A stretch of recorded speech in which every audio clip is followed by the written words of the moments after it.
nós vamos fazer uma breve leitura aqui do primeiro parágrafo apenas, das instruções dos Espíritos, desprendimento dos bens terrenos. É uma mensagem longa de Lacordaire, em Constantina, e que diz assim: venho, meus irmãos, meus amigos, trazer-vos o meu óbolo, a fim de vos ajudar a avançar desassombradamente pela senda do aperfeiçoamento que entrastes. Nós nos devemos uns aos outros, somente pela união sincera e fraternal entre os espíritos e os encarnados será possível a regeneração. Elevemos a nossa mente, o nosso coração a Deus, nosso Pai, agradecendo a oportunidade de aqui nos encontrarmos, Senhor, envolvidos por estes amigos do mundo maior, que prepararam este salão, que nos dão a oportunidade do aprendizado da vida eterna, da imortalidade da alma, da justiça do Pai de amor. Que saibamos aproveitar nesta manhã mais este ensinamento. Temos a certeza de que será profícua e profundas reflexões desta manhã a respeito do tema do apego que temos muitas vezes à vida material. Que os amigos espirituais envolvam a nossa irmã de boa vontade, para que, desta forma, saiamos daqui modificados e tratados nas nossas mais íntimas necessidades. Com a permissão do mundo maior, iniciamos o estudo de Evangelho desta manhã. Que assim seja. Então, nós temos hoje a nossa companheira Ione Machado, que é trabalhadora da Sociedade Espírita Allan Kardec, atuando nas áreas de divulgação, estudo, mediunidade e evangelização espírita. Atualmente, coordenadora dos grupos de estudo da SEAC da noite. Com a palavra, nossa companheira. Um bom trabalho. Queridos amigos, que Jesus nos oriente através dos seus mensageiros para que possamos ter um momento de aprendizado, de reflexão e de coleta de vibrações harmoniosas que todos nós precisamos. Então, o capítulo já foi anunciado, né? Nós vamos assim apressar um pouco. Já tudo que contém nesse capítulo está nesse slide que vocês estão vendo aí. O título é Não se pode servir a Deus e a Mamon, e nós vamos dissecar esse capítulo na medida do possível. Ah, é? Claro. Ah, bom. Bom, então, gente, esse capítulo ele é muito rico e muito extenso. Tem 3 parábolas. E nós vamos, assim, procurar tirar a síntese de cada uma delas para a nossa reflexão. Mas por que Jesus falava por parábola? Qual é o interesse nisso? Né? Nós sabemos que é uma das melhores, talvez, a melhor forma de se expressar em relação a um texto que deve durar eternamente. Eternamente. Uma coisa é a gente dizer uma frase, a pessoa tomar o pé da letra. Outra coisa é falar de uma maneira simbólica, que permite um mergulho e cada um, dentro das suas possibilidades, vai fazendo as suas apreciações. Então, nós tiramos aqui do Espírito Honório, do livro de Alírio Cerqueira, Parábolas Terapêuticas, ele vai fazer uma comparação das parábolas com o tronco de uma sequoia. Isso é uma foto do tronco de uma árvore, sequoia. Outras árvores também têm esses anéis, mas ele mencionou a sequoia, nós somos atrás dela. Estes anéis contam a história da sequoia, onde ela viveu durante anos, dezenas, centenas de anos. Cada camada representa uma vivência dessa sequoia naquele ambiente. Tudo começou com o miolinho, depois o tronco vai adquirindo outras camadas, sendo que a bem de fora representa hoje. Aquele que sabe estudar as camadas de uma árvore vai saber, olhando para aquela camada, nesse período, essa árvore sofreu com muita chuva, nessa outra com muita seca, nessa outra teve incêndio, e assim ele vai lendo as camadas, né, em direção ao centro. Então, a gente pode comparar as parábolas, segundo o Espírito Honório, que é o que ditou praticamente o livro para o Alírio Cerqueira, Parábolas Terapêuticas. Então, ele vai dizer o seguinte, que as camadas internas da parábola, ele compara a parábola com esse tronco, revelam os códigos da alma, os seus poderes psíquicos. E aí, o que significa isso?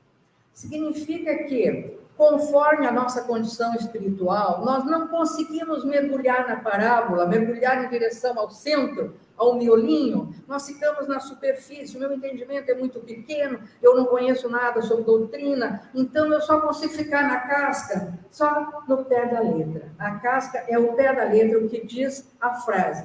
Agora, se eu tenho um pouquinho mais de estudo, de preparo, eu consigo entrar nas camadas mais profundas da parábola e ver o que aquela simbologia quer me dizer. Então, por isso que se diz que os ensinamentos de Jesus, as parábolas de Jesus, são de vida eterna. É para todos os tempos, em todas, para todas as humanidades. Ele ultrapassa o espaço e o tempo, porque ele a parábola tem um sentido para sempre. Mas eu só vou mergulhando nessa parábola à medida que eu vou evoluindo. Provavelmente aqui na Terra nós não consigamos entrar lá no miolinho da parábola ainda, mas em mundos mais superiores, a mesma parábola vai revelar situações que nós desconhecíamos, mas nós vamos estar mais preparados para entender. Então, por isso ele compara, né? Para se entender a parábola, nós precisamos penetrar na parábola, na profundidade da parábola, como se fosse estudando os anéis do tronco da sequoia. Porque vai nos dizer esse espírito honor, que nas camadas mais internas, lá perto do miolo, é que se revelam os códigos da alma e os seus poderes psíquicos. Nós estamos entrando, né, no miolo da parábola para entender a nós mesmos, as nossas potencialidades, né? Quem eu sou, né? Eu vou fazer uma introspecção para me conhecer. Então, a parábola ela é dirigida para todos nós em todos os tempos da humanidade. Então, por isso que Jesus utilizou esse recurso tão poderoso. O Alírio agora vai dizer, as parábolas, por serem simbólicas, nos permitem fazer uma viagem com o mestre em direção ao nosso eu interior. Por isso, Jesus utilizou as parábolas. Não se pode servir a Deus e a Mamon, é muito significativo. Tem muita coisa contida nessa frase. O Espírito Miramês vai dizer que o Evangelho de Jesus, em síntese, é o desprendimento. É todo ele girando em torno do desprendimento das coisas da terra e a ligação com as coisas do Espírito.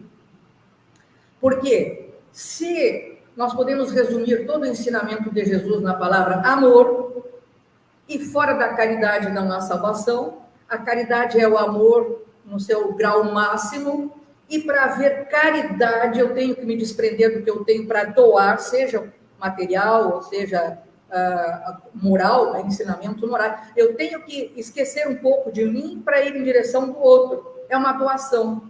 E para ter doação tem que ter desprendimento, né? Por isso que o Miramês disse que o Evangelho de Jesus, em síntese, é todo ele sobre o desprendimento.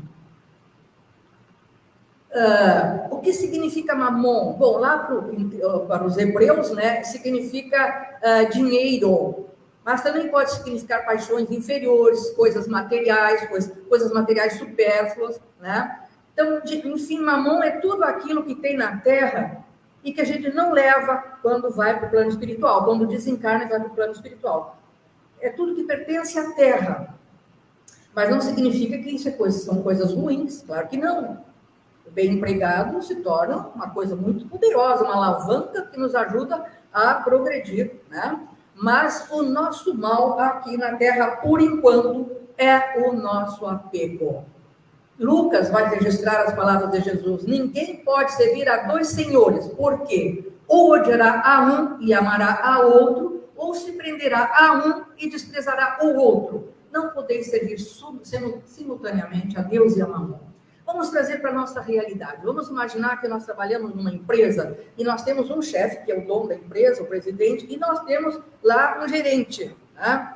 E aí, então, chega assim a nossa mesa de trabalho, o dono da empresa diz, olha, eu preciso desse relatório às 4 horas na minha mesa, porque é urgente, eu preciso tomar uma decisão em cima desse relatório. Vai embora para a sua sala. Aí vem aquele gerente, que é subalterno, né, que não gosta muito de nós, quer mais que a gente saia dali, vai dizer, não leva a sério isso, né? Isso aí, os chefes são sempre assim, exigentes. Tu não querias assistir o teu jogo de futebol? Larga isso aí, vai no futebol. Depois tu dá uma desculpa, diz que passou mal, tá? E aí a pessoa, vamos supor que essa pessoa sou eu. Vou no futebol, faço relatório, aí é uma decisão minha. Se eu fizer o que o chefe mandou, o presidente, né? Afinal, eu sou paga para fazer aquilo, é o meu trabalho. Eu estou servindo a Deus. Eu estou cumprindo com o meu dever. Agora, se eu largo tudo para ir para o futebol e não faço, eu estou servindo a mamão. Eu estou tentando meu prazer, a minha satisfação e não estou fazendo o que devia. Não dá para fazer a mesma coisa. Ou faço relatório ou saio. Vou para o futebol. A escolha é minha. Né? Isso é servir a dois senhores. Não dá para servir a dois. O que é o desprendimento? O desprender é se soltar de alguma coisa, se largar, né? Desatar, desapegar. O desprendimento, então, é contrário, exatamente o contrário do apego. O apego é querer segurar com a gente as coisas, né? Ou pessoas também, né? E o desprender é soltar, é liberar. Quem ama, libera. Quem prende, sufoca, não ama. Então, isso é bom a gente pensar. Existem vários tipos de apego. O apego emocional, por exemplo, é aquela dependência emocional de uma pessoa em relação a outra. Pode ser o esposo, a esposa, um filho, um amigo, né? É aquilo, tipo, a pessoa não consegue, acha que não vai viver se aquela outra pessoa não estiver na vida dela. É um apego exagerado, doentio, né? Que causa muitos problemas. Vou ficar mais aqui, porque eu acho que eu não estou bem no meio. Mas existem outros tipos de apego, né? Na verdade são 4, mas eu peguei um aqui que achei muito interessante, é o tal do apego evitativo. Nunca ouvi falar nesse apego. Evitativo é de evitar. É aquela pessoa que evita se relacionar com outras, porque ela acha que ela pode tudo, que ela sabe tudo, eu me basto, e nem liga para a convivência, não tem amigos, não tem nada. É apego a si próprio, às suas próprias coisas. É um apego evitativo porque ele evita. Né? Ele evita os outros. Ao contrário daquele outro que quer puxar todo mundo para si, se segurar e dominar, aquele outro quer saber de ninguém, e sim da sua pessoa, apegado à sua pessoa, que acha que é capaz de fazer. Nós vamos encontrar aqui nessa primeira lição do Evangelho sobre salvação dos ricos, tinha um jovem, né, muito rico, que estava sentindo que estava faltando alguma coisa na vida dele, e aí ele sabia que Jesus estava por ali, ele foi lá conversar com Jesus e disse, bom mestre, que devo fazer para adquirir a vida eterna? Ele sabia que ele ainda não tinha adquirido, nem sabia se estava no caminho, então ele queria saber, né? Que devo fazer? Aí Jesus diz para ele, se queres entrar na vida eterna, que é a vida espiritual, é a vida que não acaba nunca, né? Guarda os mandamentos. Aí o João disse, mas que mandamentos? Aí ele começou a citar o decálogo, não matarás, não roubarás, não levantarás falso testemunho, e ainda acrescenta algo que não está nos 10 testamentos implícito, mas que está no contexto geral, ama o teu próximo como a ti mesmo. Aí o jovem disse, mas eu já faço isso, desde que cheguei à mocidade, eu faço tudo isso. Aí Jesus vai dizer assim, se queres ser desculpa, estou bem errado. Se queres ser perfeito, vende tudo que tens, dá aos pobres, depois vem e segue-me. Aí o moço, ele não falou nada. Ele levou um susto. Vender o susto. Ele pensou assim, eu tenho tanta coisa, eu tenho tantas terras, como é que eu vou vender? Eu vou ficar sem nada. Aí ele perdi a vida eterna. Ele pensou, ele não fala nada. Deve ter pensado isso, né? Porque aquilo, se para ganhar a vida eterna ele teria que fazer aquilo ele não tinha coragem de fazer. Aí foi embora, foi muito triste, foi embora, né? Aí Jesus se voltou para os seus discípulos e disse aquilo que nos assusta às vezes, né? Mas que a gente tem que mergulhar também no fundo para entender a simbologia, né? Que é mais fácil um camelo passar no buraco de uma agulha do que um rico entrar no reino dos céus, né? Aí a gente vai, como um camelo? Mas meu pescoço não cabe numa agulha, né? Como é que... Então parece assim que não tem, o rico não tem salvação. Não, peraí, isso é a casca da árvore. Nós temos que penetrar dentro da simbologia para entender o que eu preciso dizer. Tem outros que fazem uma outra interpretação, né? Tem outros que dizem assim, não, camelo não era o bicho camelo, era uma corda feita do pelo do bicho. E eles também não dá para enfiar na agulha, que também não dava, né? Mas para nós isso não importa. Não é o pé da letra que nos interessa. Interessa é o que diz este símbolo, né? Porque vende tudo que tens, dá aos pobres, depois vem e segue-me. Mas dá a impressão que a pessoa assim, bom, eu tenho casa, então vou vender tudo, vou distribuir tudo e eu vou ficar sem nada. Bom, vai ter que pedir esmolas, né? Se fizer isso, vai ter que pedir esmolas. Não era isso que Jesus estava querendo dizer. Ele estava querendo demonstrar que aquele jovem, né? Se o jovem dissesse assim, então tá, eu vou fazer isso de todo o coração, claro que eu preciso dizer, não há necessidade. Faz bom uso do que tu tens, pronto. Né? Mas foi um teste para o jovem, ele não passou. Ele levou o pé da letra, né? Porque não tem sentido, né? Ao pé da letra, está ali, tá ali ó, a casquinha da árvore, né? A pessoa que fica só na casquinha, não entra dentro do ensinamento em si, não descobre o valor do símbolo, o que o símbolo quer dizer, né? O moço ficou só na casquinha, não chegou a penetrar. Jesus quis apenas mostrar que o apego aos bens terrenos é um obstáculo à salvação. E aí nós vamos pensar assim, pô, mas se é mais fácil um camelo passar no buraco de uma agulha do que um rico entrar no reino de Deus, então a riqueza é uma maldição. Será? Aí nós pensamos, mas se é uma maldição, será que Jesus ia mandar distribuir a maldição com os pobres? Não tem sentido, né? Claro que não. Tem que ver o que isso simboliza, né? Vamos dizer também, os espíritos, que a riqueza e a saúde são duas provas muito perigosas e até bastante semelhantes. Por quê? Por causa das tentações, né? O que acontece? Nós somos jovens, saudáveis, cheios de vida, né? Temos 18 anos, 20 anos, 30 anos. Normalmente, nessa fase, ninguém se preocupa em fazer sequer uma oração, fazer uma retrospectiva. Raras são as pessoas que, com essa idade, né, com aqueles hormônios todos borbulhando, né, se preocupam em estudar uma doutrina, seja ela qual for, frequentar um templo religioso, frequentar uma casa espírita, né? Normalmente, não, isso aí é depois, quando eu tiver mais idade, né? Depois que eu me aposentar, né? Tipo assim, erro, né? A pessoa pode desencarnar muito antes disso. Mas é comum, por isso que a gente tem escola de evangelização, para começar desde tenra idade a despertar nas crianças e nos jovens essa necessidade de conexão com Deus, né? De não valorizar, não supervalorizar as coisas da terra, né? Fazer apenas o uso necessário, porque aí já vai fazendo a ligação com o alto. Olha a importância da evangelização desde tenra idade. Eu estou nervosa porque eu estou correndo. Tá certo.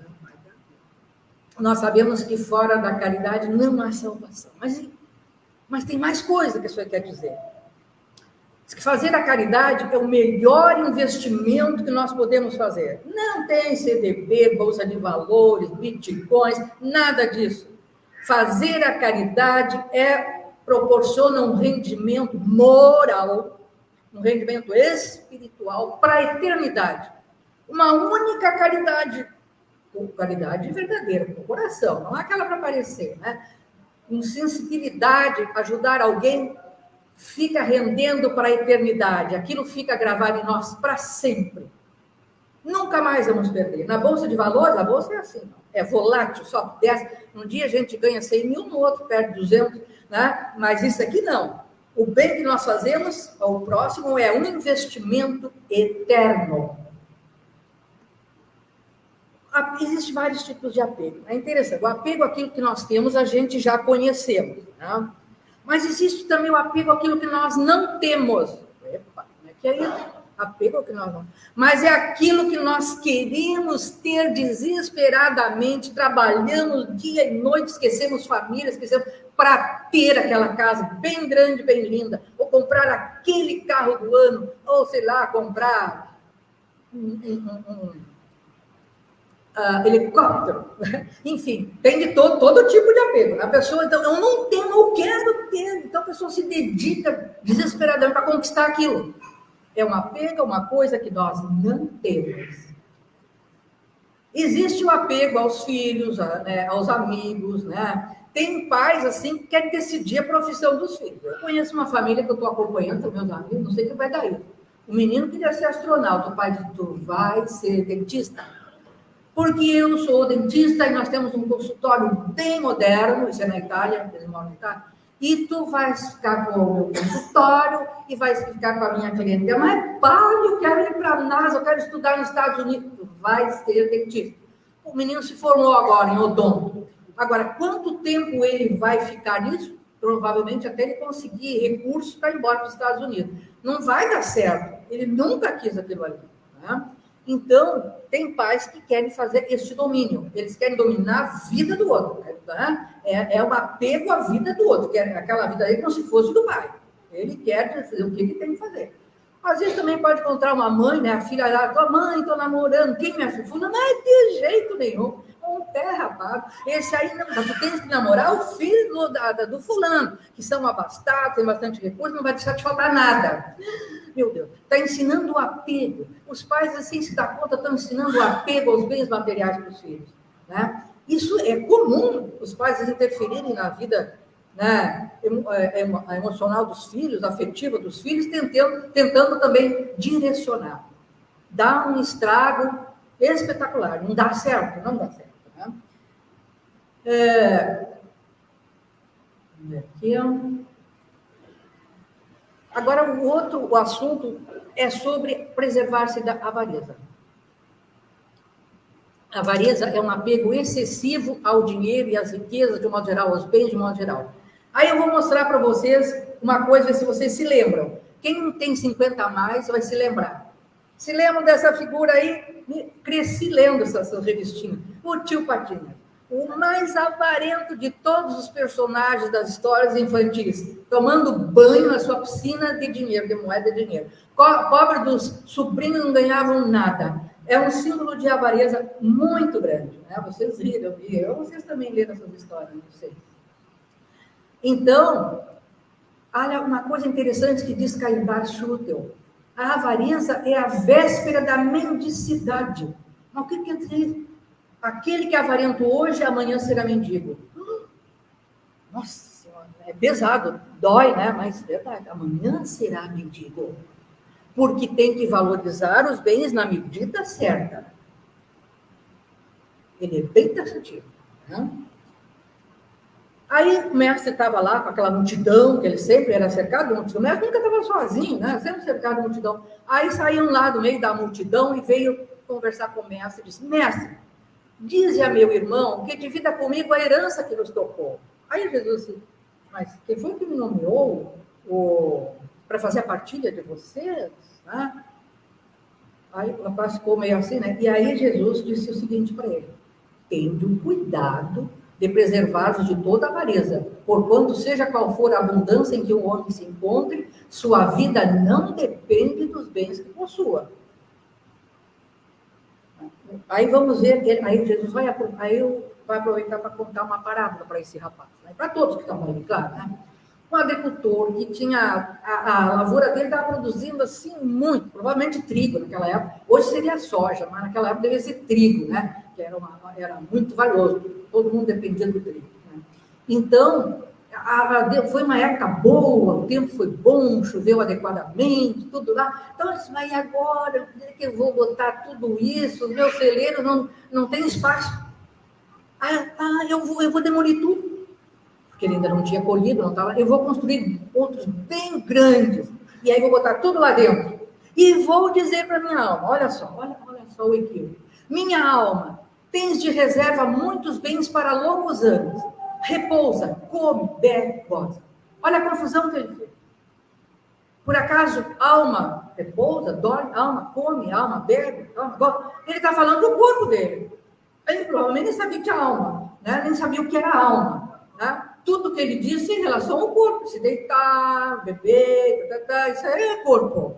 Então, por aí nós já vemos como as pessoas se enganam às vezes, né? Às vezes a pessoa recebe uma herança grande, agora já a primeira coisa é sair do emprego. Ganhei na Mega Sena um trabalho, mas nunca mais faço, não levanto um dedo para fazer. A gente ouve às vezes as pessoas dizer isso, né? Tá bom? Por isso que eu não jogo. Eu digo, pessoas que eu não jogo, eu não tenho medo de ganhar, tenho medo. Aí ele contando, né, continuando contando a parábola lá, Jesus diz assim, mas Deus disse a este homem, que insensato és, esta noite mesmo tomar-te uma alma. Para que servirá o que acumulaste? É o que acontece àquele que acumula tesouros para si próprio e não é rico diante de Deus. Você não tem virtudes, não tem desprendimento, não tem amor ao próximo. Né? Então, aquele homem, alguma coisa ficou, para aquele homem que veio pedir para fazer a partilha, né? Isso aqui, alguma coisa deve ter funcionado na cabeça dele. A história não revela, né? Mas é bastante interessante e profundo aquilo que ele está dizendo. Agora, vamos ver o que diz o Espírito Miramês sobre o interesse pessoal. Ele vai dizer que o interesse pessoal é a marca mais visível da inferioridade da alma, nascido do egoísmo e do orgulho. O que é o egoísmo? O egoísmo é aquela pessoa que quer tudo para ela, tudo que é de bom é para ela. E o que é o orgulhoso? É aquele que se acha melhor do que todo mundo. Pô, eu quero tudo de bom para mim, eu sou melhor que todo mundo. Eu vou viver a parte, é aquele eu me basto, né? É aquele evitativo, o apelo evitativo, né? Então, mas ele vai dizer outra coisa, o verdadeiro desinteresse é muito raro na Terra. Ele está dizendo isso para nós. Será que nós somos desinteressados mesmo? Ele está falando como muito raro na Terra. Quer dizer, uma meia dúzia, dá para contar nos dedos, enfim. Então, pouca gente na Terra. Por quê? A Terra é um mundo de provas e expiações, quer dizer, é um mundo de sofrimentos, onde a gente repara dívidas do passado, se prepara para dias melhores no futuro, se soubermos suportar aquelas dificuldades do presente. Então, gente, se a Terra é assim, em nós predomina o mal, porque na Terra predomina o mal. Não é mesmo? Será que em mim predomina o mal? É possível, é quase 80% de certeza. Porque se nós tivéssemos o equilíbrio entre o bem e o mal, nós estaríamos habitando um mundo de regeneração, porque lá há um equilíbrio entre o bem e o mal. Já no mundo ditoso, né, predomina o bem, mas ainda tem mal, mas predomina o bem. Então, se nós estamos aqui, predomina o mal em nós. E aí, agora o que eu vou fazer? Bater o mal que existe em nós. É para isso que nós estamos aqui, aprendendo, desde o maternal na evangelização, né? E a vida toda, para que a gente consiga fazer esse salto. Né? Os bens terrenos poderão ser muito úteis, diz o Miramês, mas desde que venham a servir para enxugar lágrimas e confortar corações em desespero. Ele é muito valioso. Né? Mas se for só para o meu deleite, não. Né? Aqui tem outra coisa também que o Espírito Miramês falou, e aí nós colocamos essa figurinha por nossa conta para fazer um entendimento melhor. Ele vai dizer assim, o apego às coisas materiais, bem como às paixões, turba os corpos espirituais que a alma usa. Eles entram em desarmonia. O que é turbar? É perturbar, né? É tirar a harmonia. Isso é turbar. E aí os corpos que a alma usa, que corpos são esses? Bom, nós aprendemos na doutrina, Kardec resumiu esses corpos todos em 3. O corpo físico, carne e osso, o perispírito e a alma. O perispírito é um corpo energético formado de muitas outras camadas energéticas, que os espíritos chamam de veículos energéticos. Cada um com a sua finalidade, mas atuando harmoniosamente um com o outro. Aquela camada mais perto da alma é a camada mais pura, a mais perto do corpo é a camada energética mais grosseira, uma voltagem mais baixa. Vai ver que é 110 volts, lá perto da alma é 40 mil volts. Isso eu estou inventando essa voltagem, tá? É só para dar a entender que há uma gradação energética entre esses corpos. Bom, se esse corpo é energético, nós podemos pensar assim, o que é o raio? O raio acontece quando 2 nuvens de cargas diferentes se chocam e provocam aquela faísca que é atraída para a Terra, né? é atraída para a terra, e quando chega na terra pode fazer um grande estrago, dependendo do que encontra pelo caminho, né? Pode matar uma pessoa, pode queimar alguma coisa, aquela faísca, né? Enfim. Então, o que isso significa? Quando nós temos atitudes negativas, condutas negativas, pensamentos negativos, é como se nós criássemos um raio nesses corpos energéticos, nasce da mente, claro, a mente está na alma. A alma pensa uma coisa horrorosa, de ódio. E aí, o que acontece com esses corpos intermediários? Há uma descarga nesses corpos intermediários, um curto-circuito, e forma um raio. E esse raio vai descarregar aonde? No corpo físico. No raio atmosférico, descarrega na Terra. Para nós, descarrega no corpo físico. Gerando o quê? Doenças. Por isso aquela frase, mente sã e corpo são. Se a minha mente for sadia, o meu corpo será sadio. Porque tudo que ela vai mandar para o meu corpo vai ser bom. Mas se eu tiver pensamentos negativos, eu vou mandar raios destruidores, vai gerar doença aqui, ali, né, no nosso corpo. Né? Então, não posso culpar ninguém pelas minhas doenças, são os raios que eu mando para o meu corpo. Né? Aqui estão os rainhos, olha como ficou bonitinho, né? Eu gostei disso aí, tá? Não sei se eu gostei. Agora, outro ensinamento é Jesus, a casa de Zaqueu. Jesus não é Zaqueu. Mas o que aconteceu? Jesus ia passando com toda a sua comitiva, passando por Jericó, em direção a Jerusalém, onde ele ia ser crucificado, inclusive. Mas, naquela passagem, né, com aquela multidão toda, tinha alguém no meio daquela multidão, baixinho, e que queria ver Jesus, não conseguia, todo mundo alto, ele não conseguia ver Jesus. Aí ele correu em direção a uma árvore alta e subiu naquela árvore. Chama de sicômoro, é uma árvore grande, né? Subiu naquela árvore, ficou sentado lá, porque sabia que Jesus ia ter que passar por ali. Aí, quando ele passou, Jesus passou por ali, Jesus olhou lá para cima, Jesus sabe os nossos pensamentos, as intenções, o nome, quem era Zaqueu. Zaqueu, Zaqueu, dá depressa em descer, porque, porquanto preciso que meus pés hoje em tua casa. Bom, isso já gerou um problema ali, né? Por quê? Porque Zaqueu era o chefe dos cobradores de impostos. Os cobradores de impostos eram os publicanos. E os publicanos eram funcionários de Roma, né? Do governador de Roma. Eles recolhiam os impostos e mandavam para o Império Romano. O Império Romano, ele conquistou muitos territórios na face da terra, lá no passado, né? Inclusive essa área aí, né? Tá? Jerusalém, aquela área toda ali. Então, o cobrador de impostos, ele cobrava impostos das pessoas, né, que plantavam, que tinham um armazém, cobrava um pouco mais, às vezes, né, e ficava com aquela um pouco mais para ele. E como Zaqueu era o chefe deles, eles odiavam os publicanos e mais Zaqueu. Consideravam um ladrão que tirava do seu próprio povo, porque os publicanos também eram judeus, tirava dos outros judeus para dar para Roma. Então, quando Jesus disse que ia pernoitar na casa de Zaqueu, é pernoitar na casa de um homem de má vida, num pecador, eles ficaram cochichando. Jesus não se abalou com aquelas coisas, ele sabia o que cada um pensava, né? Então, Zaqueu, na verdade, ele fazia mesmo essas coisas, ele ficou rico, muito rico, ele explorou, mas ele já estava cansado daquela vida. Ele queria mudar, ele sentia uma coisa dentro de si, ele não estava satisfeito. Tinha muita coisa, muitos bens, mas ele não estava satisfeito. E ele ouviu falar tão bem de Jesus que ele queria saber alguma coisa daquele homem, né? Então, ele já estava mostrando aquela predisposição para mudança, né? Ele já queria mudar. Aquela vida para ele estava muito cansativa, o ódio de todo mundo, né? Então, quando Jesus diz, dá depressa em descer, o que nós vamos interpretar com isso?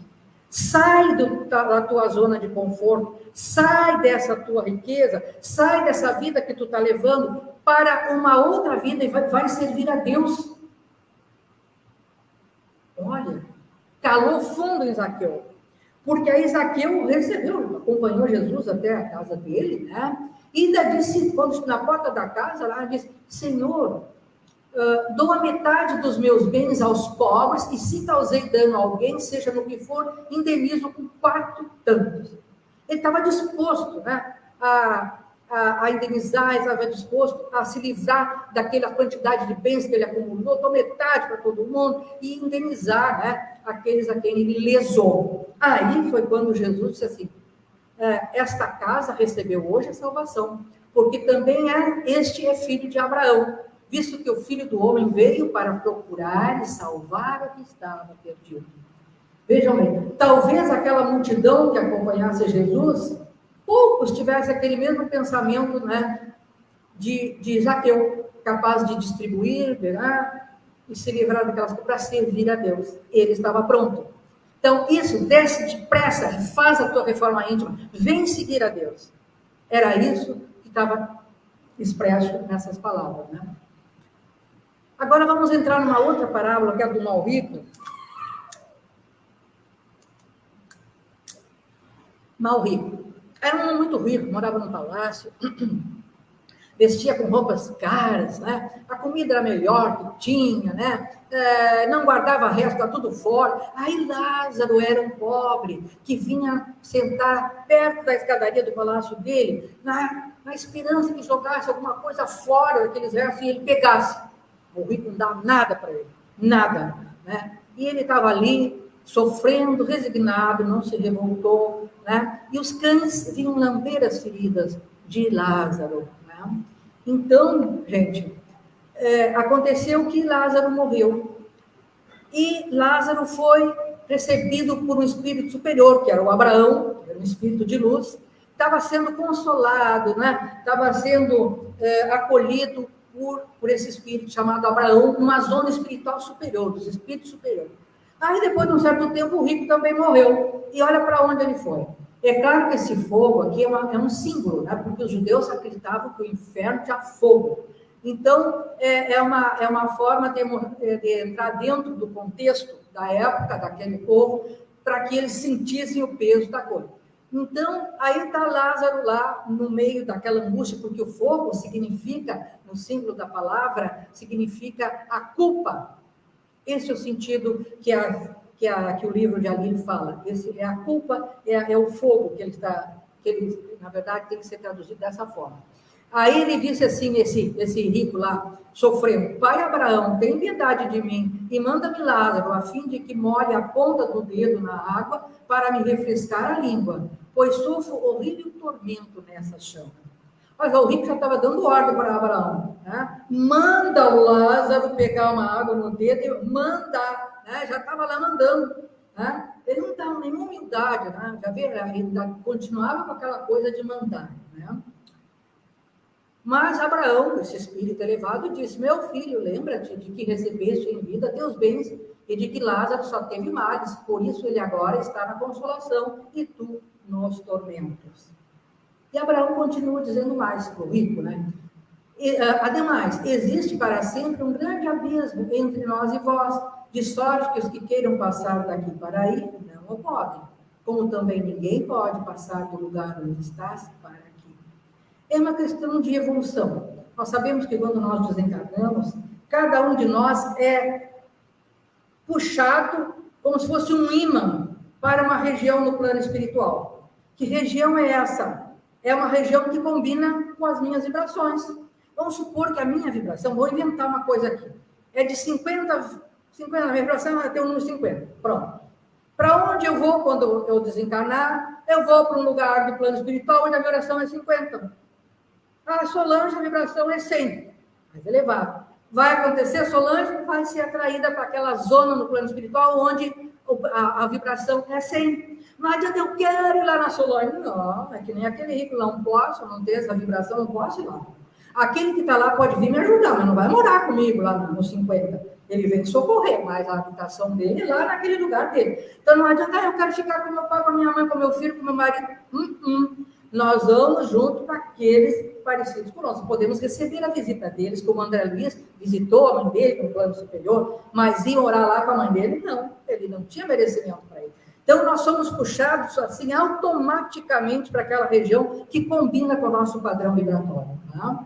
Então, por isso, Lázaro foi puxado para aquela região de sofrimento.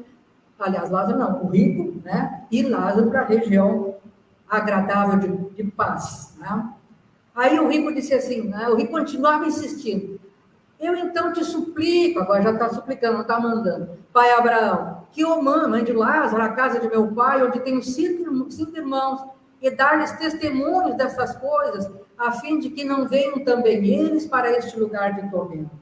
Então manda alguém lá, pera, por favor, manda lá, meus irmãos vão sofrer que nem eu. Aí Abraão, Eles têm Moisés e os profetas, que o escutem.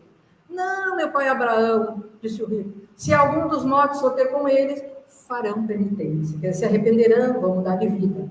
Abraão, se eles não ouvem Moisés nem os profetas, também não acreditarão, ainda mesmo que um morto ressuscite, os mortos ressuscitem. Tá? Então, vejam bem, não tem aquelas pessoas que dizem assim, ó, mesmo que eu visse, eu não acreditaria. Não tem? Tem. Né? Então, o que adianta dizer para uma pessoa assim, uma coisa? Não adianta. Vou dizer, olha, nós somos espíritos imortais, a gente tem muitas... capaz. Na minha família tem gente assim, não dá para conversar.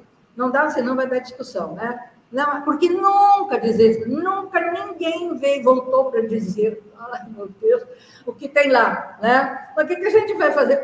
São pessoas que, mesmo que aparecesse um morto na frente, isso é ilusão, isso aí está projetando uma imagem aqui. Eles inventaram uma coisa, né? Mesmo que visse, não acreditaria. Tem muita gente assim. Nós também já fomos assim, né? Não fomos sempre essas pessoas que estão sentadinhas querendo estudar. Não, a gente já foi cascadura também no passado, né? Agora vamos ver alguma coisa sobre esses três personagens, né?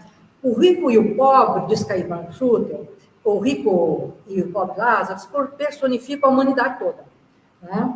O rico da parábola representa os que cuidam das necessidades do corpo, roupa boa, comida boa, e esquece as necessidades do espírito. São escravos da matéria, do mundo material. O Lázaro representa os excluídos dos direitos humanos, que sofrem com paciência e resignação, sem revolta, sem culpar os outros, porque confiam em Deus, no seu amor e na sua justiça, certos de que o futuro será melhor. Outra camada de pessoas da Terra. Abraão foi o patriarca dos hebreus, né, um homem muito bom, que viveu na Terra, era um crente sincero na imortalidade, um grande médium. Seio de Abraão representa o mundo espiritual superior. Vamos entrar na parábola dos talentos. Né? Talento assim, é uma coisa bem interessante, né? Fui pesquisar talento. Talento na antiguidade, no tempo de Cristo, o que é talento? Aí talentos que aquela que parece uma moeda, aquilo não era dinheiro. Aquilo era uma referência a um peso, é uma unidade de medida de peso. Tipo assim, um talento valia, conforme se era na Mesopotâmia, na Grécia, ele tinha peso diferente. Parece que entre os judeus se referia a um peso de 60 quilos em ouro. Então, se eu tinha aquela coisa, aquela moeda, vamos chamar assim, que não era dinheiro, com aquilo eu podia comprar 60 quilos de ouro. Tá? Então, e assim sucessivamente, né? E quem ganhou, depois nós vamos ver na parábola, né? O valor, inclusive, traduzindo para hoje, em termos de ouro, um talento seria 60 mil reais. Até esse cálculo já fizeram. Né? Mas então, porque a gente olha aquelas moedinhas, porque aquele homem era tão rico, por que só aquelas moedinhas mas aquelas moedas representam barras de ouro. Dá para comprar com aquela coisinha barras de ouro.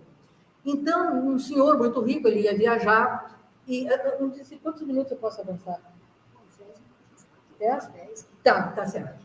Então, um senhor muito rico, né, ia viajar por longo período, e chamou ali 3 funcionários dele para dar incumbência, né? E disse, olha, eu vou viajar por longo tempo e vou deixar com vocês alguma quantia em dinheiro para que vocês tomem conta para mim. Né? E aí chamou um e deu 5 talentos. Chamou outro, deu 2 talentos. E mais um e deu 1 talento. Ele sabia da capacidade de cada um em gerenciar aqueles talentos. Né? E foi embora. Ficou longo tempo fora. Depois ele voltou e chamou de novo certo, ele queria de volta, né, aquilo que ele mandou, os talentos que ele disse para eles multiplicar. Né? Aí o que aconteceu? Aquele que ganhou 5 disse assim, Senhor, entregaste-me 5 talentos, aqui estão, além destes, mais 5 que ganhei. Aí o homem diz, bom, fiel servo, foste, né, como é que ele diz assim, as palavras exatas? Ele diz assim, servidor bom e fiel, pois que foste fiel em pouca coisa, confiar-te-ei ou muitas outras, compartilha da alegria do teu Senhor. Aí, aquele ficou contente, ficou ali, né? entregou os talentos, que ele os 10, pagou 5, 10. Aí veio o outro do 2, e disse a mesma coisa, né? Senhor, entregasse-me 2 talentos, aqui estão, além desse, outros 2 que eu ganhei. Aí o patrão, né, o chefe, repetiu as mesmas palavras, vamos, tá? E passa para a alegria. Tá? Aí veio aquele que ganhou, que recebeu um talento, e disse, Senhor, sei que és homem severo, que ceifas onde não semeaste, e colhes de onde nada puseste. Por isso, como te temia, escondi o teu talento na terra. Aqui o tens, restituo, pertence, está aqui. Olha só o que ele fez. Enterrou o talento. Gente, isso aí, ó, essa parábola, o mestre não estava contando para aquela época. Já viram que as parábolas têm vida eterna? Essa parábola é para nós hoje. O que nós estamos fazendo com os bens que Deus nos confiou? Sejam materiais, sejam morais. A inteligência. O que eu estou fazendo com a minha inteligência? O que eu estou fazendo com o estudo que a vida me proporcionou? É só para mim, como eu sei tudo e tal. Eu não divido com ninguém. O que eu estou fazendo? Então, essa parábola é atualíssima. Né? Qual é a minha parte aqui? Eu sou dos 10, dos 2 ou eu enterro o talento? Eu faço que não, isso não é comigo e tal, deixa para lá, eu tenho a minha vida, eu cuidar da minha vida, esse é que enterra o talento. Né? Aí, o que disse o dono dos talentos, aquele que enterrou? Servidor mau e preguiçoso, se sabias que ceifa onde não semeei e que colho onde nada pus, devias pôr o meu dinheiro nas mãos dos banqueiros, a fim de que, regressando, eu retirasse com juro o que me pertence. Olha só que lição. O talento dele foi retirado, ele mandou que tirasse aquele talento daquele que enterrou e desse para aquele que tinha 10, que sabia como negociar. Eu não vou ler, eu já vou só falar, né? E porque ele vai dizer que aquele que tem muito vai receber mais, e o que tem nada, até que parece ter, vai ser tirado. Aí vai, mas que injustiça! Vai tirar até o mínimo da pessoa. Não tem nenhuma injustiça. Se a pessoa não usou o que Deus lhe confiou em benefício dele e dos outros, porque nunca é em benefício só da pessoa, tem que tirar para ele aprender a valorizar. Olha o que nós vimos lá. A avareza é a véspera da mendicidade. Hoje avarento, amanhã mendigo. Né? Então, é tirado tudo dele, foi tirado tudo. Né? Hoje avarento, a outra vez, então está bem aqui dentro, tira tudo dele. Né? Dá aquilo que ele tinha para outro que vai saber usar, né? Em benefício de todos. Ainda diz mais, né? Esse aí vai para um lugar onde haverá prantos e ranger de dentes, ou seja, um lugar de muito sofrimento. Provas da riqueza e da miséria. Essa aqui é muito interessante, né, a gente avaliar isso aí. Tem gente que pode pensar, a fulana não é apegada, ele atira dinheiro fora, ele joga fora, não é apegado. Ele é alguém que não sabe usar os recursos e vai pagar caro com aquilo também.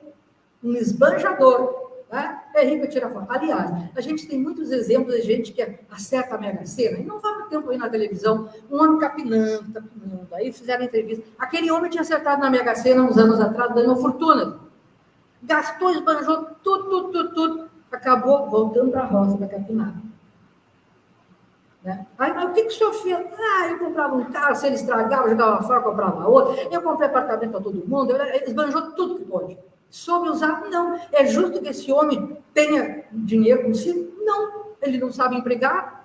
Né? Não, ele não ajudou os pobres, ele distribuiu do jeito que quis. Né? Não pensou em fazer caridade e tal. Poderia ter, por exemplo, aqui na segunda imagem ali, né? Ajudado um hospital, a criar um centro cirúrgico, enfim, ajudar uma escola, ajudar isso, quanta coisa dá para fazer, uma ONG, ajudar, né? Não. Aí eu coloquei o exemplo aqui do hospital não, o nome dela, da Teixeira, Nora Teixeira, exatamente, né? A Nora Teixeira, né? Ela e o esposo, a Santa Casa não é um hospital, a Santa Casa é um complexo hospitalar, ela tem vários hospitais, eu acho que Nora Teixeira deve ser o 6º ou 7º. Então, a Santa Casa queria construir um novo hospital para ampliar a emergência e outros atendimentos, mas não tinha recursos, estava muito caro. Mas aí fizeram algum movimento lá e veio esse casal, a Nora Teixeira e o esposo, né, doaram 40 milhões. Aí fui pesquisar quem é esse casal. É um dos sócios da Grendene. Eles têm muito dinheiro. Mas ele poderia, se ele fosse avarento, não dou para ninguém, vou guardar. Não, 40 milhões. Aí daqui a pouco veio um outro empresário, deu mais 10 milhões. E assim foram fazendo, e a Santa Casa conseguiu construir esse prédio gigantesco, né? Eu não entrei nele, mas ali nas imediações eu já entrei, fantástico, com todo o benefício que ele oferece à população. Olha o bom uso da riqueza. Ele viu que tinha dinheiro demais, ele não ia precisar daquilo, vamos doar para fazer um bem para a humanidade. Essa pessoa merece ter dinheiro, porque ela sabe usar, não usa só para ela distribui o bem comum. Né? Se a riqueza é causa de muitos males, se exacerba tanto as más paixões, se provoca mesmo tantos crimes, não é a ela que nós devemos culpar, mas é o homem que abusa, que não sabe usar. Né? Aí nós vamos olhar aqui, já estamos nos aproximando do fim, vamos olhar aqui para essa mansão e esse caserno. Essa mansão, eu fui procurar uma mansão na internet, já encontrei essa mansão, a mansão mais cara do mundo. Ela está avaliada em 1 bilhão e 400 milhões de reais. Esse é o valor desta mansão. E aí a casinha pobre. Aí me vi aqui, mas que desigualdade, que coisa triste. Aí eu me lembrei, mas o que diz lá? Né? A avareza é a véspera da mendicância. Mas então, esse homem que está hoje aqui pode ser um dono de uma mansão com essa aí. E que agora vem para valorizar. Senão ia ser muito injusto eu achar que Deus deu tudo para um cara lá que botou tudo, está empregando mal, e para aquele coitadinho que tem toda uma família, não dou nada. Não. Aí volta aquilo, né? É bem provável que aquele dessa mansão seja o morador deste casebre depois, numa outra existência. Porque a lei da justiça, né? Tira-se aquilo, né, que ele não sabe usar, dá para outro que sabe usar. Então, tira, agora vai morar ali. Eu não sei quem é essa família, não tem nada a ver, são muito simpáticos, né? Mas, baseado na lei de ação e reação, é essa conclusão que nós chegamos. Aí a pergunta de novo, por que não são igualmente ricos todos os homens? O Evangelho diz assim, por não serem igualmente inteligentes, nem ativos, nem trabalhadores, né? Nem capazes de conservar o que tem. É por isso que não são todo mundo igual, não tem todo mundo rico ou com recurso suficiente para viver. E vai dizer mais ainda o Evangelho, a riqueza repartida com igualdade, igual para todo mundo aqui vai ganhar a mesma quantidade. Né? A humanidade toda da Terra vai ganhar. A cada um daria uma parcela mínima, insuficiente, se fosse possível fazer, que supondo efetuada, o equilíbrio em pouco tempo estaria desfeito. Porque ia ter aqueles que não sabem usar, ia gastar tudo, esbanjar, e aquele que sabe conservar, ia reter o dinheiro, daqui a pouco estava rico e o outro estava pobre de novo. E eu ia novamente perder a igualdade, né? Porque é preciso saber usar para poder manter. Né? Continua o Evangelho. Supondo-a, quer dizer, a riqueza possível e durável, essa divisão da riqueza, tendo cada um somente com o que viver, o resultado seria o aniquilamento de todos os grandes trabalhos que concorrem para o progresso e para o bem da humanidade. Claro, se cada um de nós tem a mesma quantia, por que eu vou trabalhar? Com a Solange, eu tenho a mesma quantidade de dinheiro que ela tem, por quê? Eu não vou trabalhar mais, ninguém ia mais trabalhar. Acabava a aposentadoria, né? Acabava o SUS, tudo teria que ser pago com aquele dinheiro que a gente ganhou. Não tem mais nenhuma fonte de renda, é aquilo para o resto da vida. Né? Se fosse possível, a pessoa conseguisse reter. Ninguém mais estudava, para que estudar? Sou rico, tenho dinheiro, não torna nada. Ninguém faria mais nada. Por isso que não pode a riqueza ser distribuída em partes iguais. Mas ele ainda continua, né, insistindo, né, nessa possibilidade. Admitindo que desse ela, a riqueza, a cada um o necessário, já não haveria o aguilhão que impede o homem às grandes descobertas. Né? Quem é que ia se preocupar em estar lá descobrindo a vacina para a Covid, para a dengue, para isso, para aquilo? Para quê? Tenho dinheiro, não vou dar para ninguém. Então, as grandes descobertas não teriam subsídios, não teriam patrocínios. Ninguém ia querer ajudar, né? Porque a ciência nunca tem dinheiro, ela sempre tem patrocinadores, investidores, né? Mas ela em si ela não tem. O cientista não tem, ganha um salário dele, né? Mas precisa de investimentos, né? Precisa comprar insumos e tudo, mais aparelho, né? Mas aí, gente, para finalizar, olha, gente, assim, ó, sem querer, eu descobri uma coisa que eu achei maravilhosa. Eu fui assim para a internet e coloquei, se a riqueza fosse repartida, quando dá para cada um a riqueza do mundo? Não é que tem essa resposta, tem esse cálculo feito, atualizado para 2024. Olha só a resposta, né? Se a riqueza fosse repartida em partes iguais de 24, quanto daria para cada um? Quem fez, e gente, olha só quem fez essa pesquisa, o Banco de Crédito da Suíça. Está lá escrito bem assim como eu copiei e colei. Se a riqueza global fosse dividida igualitariamente, cada adulto do planeta teria 510 mil em 2024. Fizeram essa conta. Todos os adultos do planeta Terra, de todos os países, receberiam esse valor. Esse valor é quase nada, né? Olha, um apartamento ou uma coisa assim, num instante vai embora. Uma casa com conforto, no instante não tem mais isso aí. Isso é pouco dinheiro, mas tem que durar. O que eu vou fazer com isso a vida toda? Né? Então, vejam bem, esse cálculo foi feito comigo, eu não sabia. Né? Então, há essa preocupação de mostrar que, se fosse distribuído igualmente, vem ajudar essa passagem do Evangelho, acabava tudo, ninguém ia fazer mais nada. Era pouco dinheiro, não haveria o progresso que nós tanto precisamos e dependemos dele. Né? Se Deus concentra a riqueza em certos pontos, é para que daí se expanda em quantidade suficiente de acordo com as necessidades. Então, aquele que tem muito dinheiro, como aquela família Teixeira, né? O dinheiro concentrou ali, mas ele aplicou numa coisa boa para a humanidade. Então, não vai, ó, Deus dá dinheiro, né? Mas aí tem uma outra pergunta assim, mas por que Deus concede a riqueza a pessoas incapazes de fazê-la frutificar para o bem de todos? Aí vem a resposta, porque cada um de nós tem que ser rico uma vez para aprender a usar. Mas será que eu vou ser rica? É possível até que eu já tenha sido. Será que eu vou voltar a ser rica? Se eu aprender a usar, posso voltar. Se eu aprender a administrar os bens, né? Mas é para aprender. Então, cada um de nós, se ainda não fomos ricos, seremos. Porque é uma grande prova que nós temos que dar um testemunho. Último slide.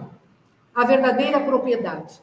O que é a verdadeira propriedade? É aquilo que é do Espírito, é aquilo que eu levo quando eu for embora da terra, quando meu corpo morrer, eu for embora, eu vou levar comigo. Verdadeira propriedade é só o que eu carrego comigo para sempre. Ninguém pode me tirar. Aquilo é a verdadeira propriedade. Tudo aquilo que está na terra é paisagem, pertence à terra. Não posso levar nada. Né? Não posso levar, não me pertence. É um empréstimo. Sou usufrutuário, né? Só posso usar enquanto estou por aqui. Aí, gente, mas então, o que nós possuímos, gente? O que nós possuímos? A inteligência, os conhecimentos, as qualidades morais. Isso vou levar.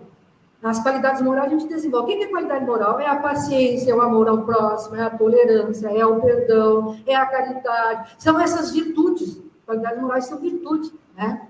Que a gente leva. É claro que se eu tiver ódio, eu também vou levar o ódio, porque eu preciso consertar e transformar o ódio em amor.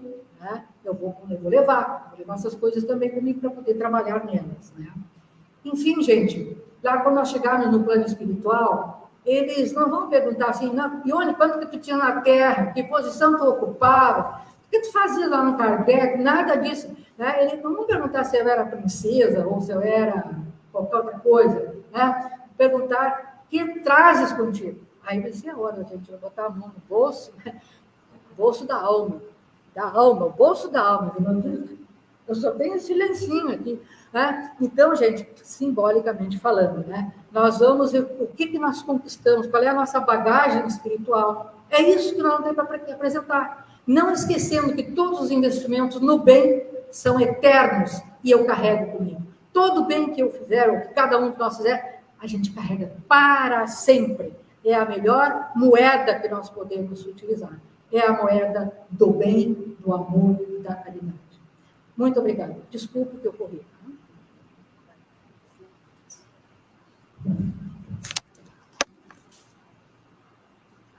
Gente, queríamos a Ione a tarde toda, mas enfim, vamos agradecer a ela, vamos agradecer a presença de todos e pedir ao nosso Pai de bom que nos abençoe nessa nossa semana. Fiquem todos em paz. Um bom dia a todos. Que assim seja.